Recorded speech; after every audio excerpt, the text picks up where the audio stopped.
Korea mengucapkan Annyeonghaseyo, maka kita sepatutnya umat muslim mengucapkan Assalamualaikum warahmatullahi wabarakatuh. Tak kenal maka tak sayang. Perkenalkan, kami dari kelompok 7. Perkenalkan, saya Syafina Kaharudin dengan NIM 240101228. Perkenalkan, saya Alisya Gunawan dengan NIM 240101218. Perkenalkan, saya Mbak Jahan Pahira dengan NIM 240101217. Di sini kami akan menerangkan materi mengenai Islam pada masa Orde Baru. Eits, sebelum itu kita pemanasan dulu. Ayo guys.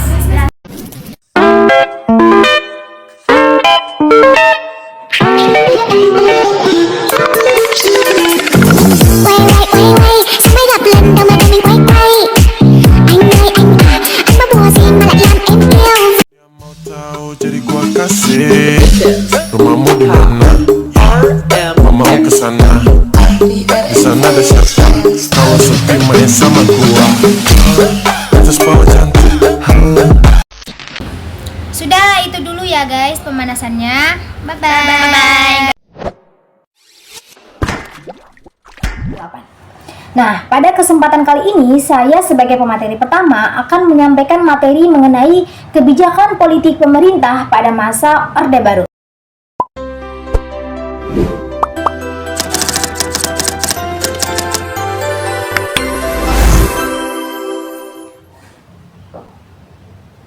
Teman-teman tahu tidak sih, apa sih Orde Baru itu? Nah, jadi Orde Baru itu merupakan masa pemerintahan Presiden Soeharto yang dimulai dari tanggal 11 Maret 1966 sampai 20 Mei 1998. Nah, pada masa ini penyelenggaraan pemerintahannya itu menggunakan dasar Pancasila dan Undang-Undang Dasar 1945. Dalam kebijakan politik, pemerintah membagi kebijakannya menjadi dua bagian, yaitu kebijakan dalam negeri dan kebijakan luar negeri. Nah, kebijakan dalam negeri yaitu difokuskan untuk memperbaiki kondisi politik di Indonesia, sedangkan kebijakan luar negeri yaitu untuk mengembangkan hubungan Indonesia dengan negara lain. Oke, kebijakan politik dalam negeri.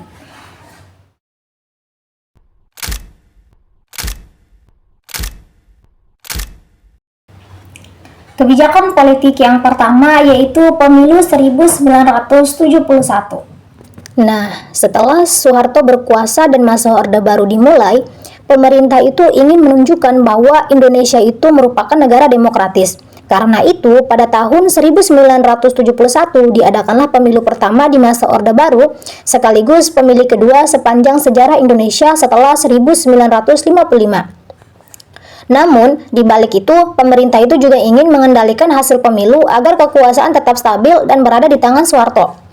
Tujuan dari kebijakan pemilu 1971 ini ada 3. Nah, yang pertama, itu tuh untuk menunjukkan bahwa Orde Baru itu menjalankan sistem demokrasi. Kemudian yang kedua, itu untuk memperkuat kekuasaan pemerintah di bawah Soeharto. Yang ketiga, mengendalikan partai politik agar tidak menjadi ancaman bagi stabilitas negara. Nah, di dalam pelaksanaan pemilu 1971, itu tuh diikuti oleh 10 peserta, yaitu 9 partai politik dan 1 golongan karya atau Golkar. Nah, pemerintah itu tuh secara terbuka mendukung Golkar ini karena dianggap bukan partai politik, melainkan golongan karya yang mewakili semua unsur masyarakat. Aparat negara seperti PNS, militer, dan pejabat pemerintahan itu diarahkan untuk mendukung Golkar. Hasilnya, Golkar menang besar dengan lebih dari 60% suara. Sementara itu, partai-partai lain itu hanya mendapatkan sedikit kursi. Ciri dari pemilu 1971 ini itu tuh tidak sepenuhnya demokratis. Jadi pemilu ini tuh hanya dijadikan alat legitimasi kekuasaan, jadi dilakukannya itu tidak secara adil. Kemudian ada juga pembatasan partai politik. Jadi 9 partai politik tadi atau partai-partai lainnya itu tuh hanya dijadikan pelengkap agar pemilu ini tuh terkesan sebagai pemilu yang demokratis. Kebijakan yang kedua yaitu penyederhanaan partai politik. Penyederhanaan partai politik dilakukan oleh pemerintah sebagai upaya untuk menciptakan stabilitas negara. Melihat apa yang terjadi pada masa Orde Lama ketika banyak partai terpecah karena masalah ideologi politik, pemerintah Orde Baru menyederhanakan partai politik menjadi 3 golongan.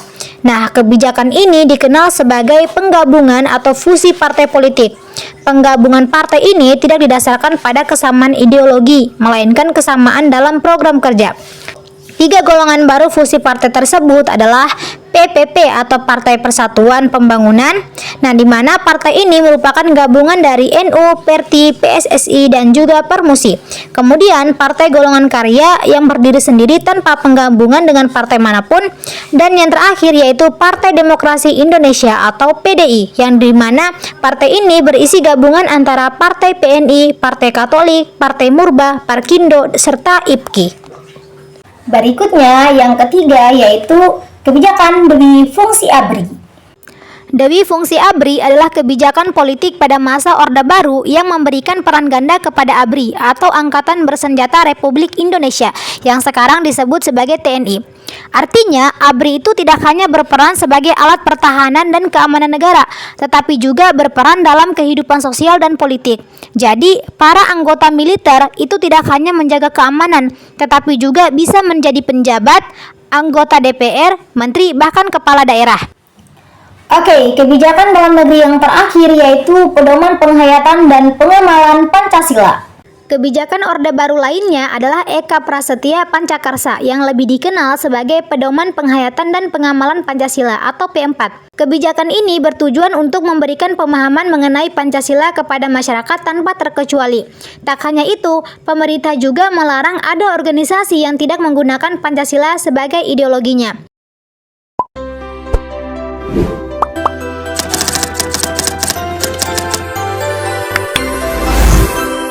Kebijakan yang pertama yaitu Indonesia masuk ke dalam Perserikatan Bangsa-Bangsa. Pada masa Orde Baru, Indonesia kembali bergabung dengan Perserikatan Bangsa-Bangsa atau PBB pada tahun 1966 setelah sebelumnya keluar pada 1965.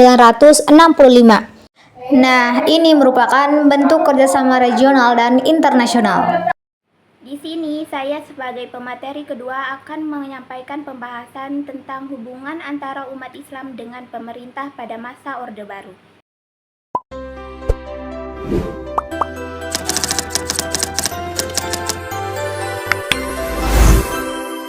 Pada masa Orde Baru, dengan Presiden Soeharto, hubungan antara umat Islam dengan pemerintah mengalami perjalanan yang naik turun. Di awal pemerintahannya, Presiden Soeharto bersikap sangat hati-hati terhadap Islam politik. Pemerintah takut kalau nanti umat Islam ingin mendirikan negara Islam. Apalagi sebelumnya ada pemberontakan DI atau TEI, yaitu Darul Islam atau Tentara Islam Indonesia. Karena itu, pemerintah membatasi gerakan politik Islam.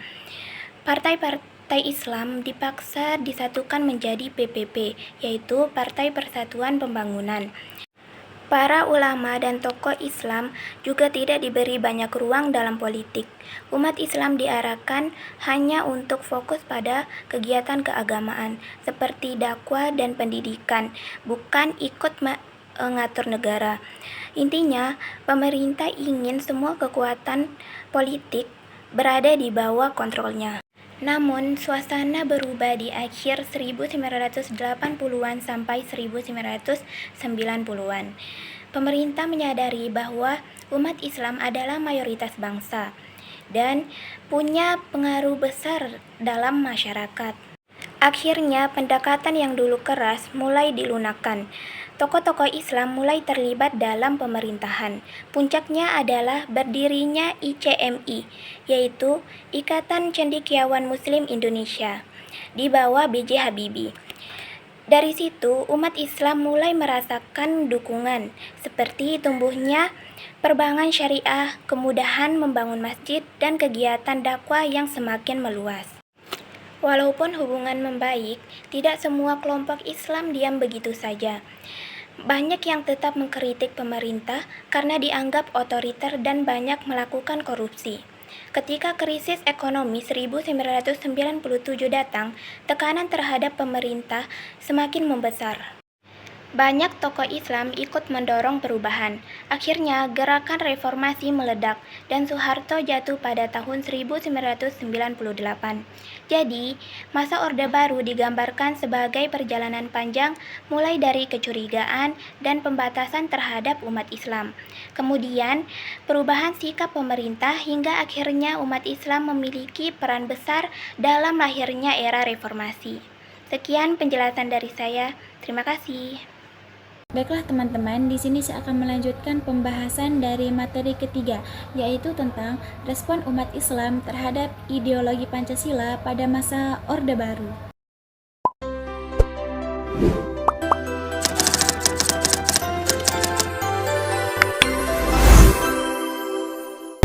Respon umat Islam terhadap kritisi yang terjadi di akhir masa Orde Lama, yaitu munculnya Orde Baru, yang dimana Orde Baru ini sangat dinanti-nantikan, bahkan dicita-citakan oleh umat Islam, khususnya negara dan politisi. Nah, manakala Orde Baru lahir, umat Islam menaruh harapan yang besar untuk menyelenggarakan pemerintahan dan demokrasi. Nah, di samping itu juga dulu para politisi umat Islam sebelum lahirnya Orde Baru ini, para politisi umat Islam itu dipenjara oleh era Orde Lama. Yaitu pada awal pemerintahan Orde Baru, banyak kalangan umat Islam bersikap hati-hati dan bahkan curiga terhadap Pancasila. Hal ini disebabkan oleh pengalaman pada masa Orde Lama, yang dimana di masa itu umat Islam merasa terpinggirkan secara politik dan ideologi. Islam seringkali dianggap sebagai ancaman bagi negara. Ketika mau memasuki tahun 1970 sampai 1980-an, umat Islam mulai belajar untuk menyesuaikan diri dengan kebijakan pemerintah setelah pemerintahan melakukan penyelidikan partai pada tahun 1973 dan pembentukan PP, yang dimana PP itu Partai Persatuan Pembangunan. Nah, selain itu juga umat Islam mencoba memperjuangkan nilai-nilai Islam melalui jalur yang diperbolehkan pemerintah. Namun hubungan antara pemerintah dan kelompok-kelompok Islam masih tegang, terutama ketika pemerintah menerapkan kebijakan seperti contohnya yaitu asal tunggal Pancasila. Nah, dari menjelang tahun 1980 hingga 1990-an, hubungan antara pemerintah dan umat Islam membaik secara signifikan. Nah, hal ini ditandai dengan munculnya kebijakan politik terbuka terhadap Islam dan pemerintah Pancasila sebagai ideologi final bangsa.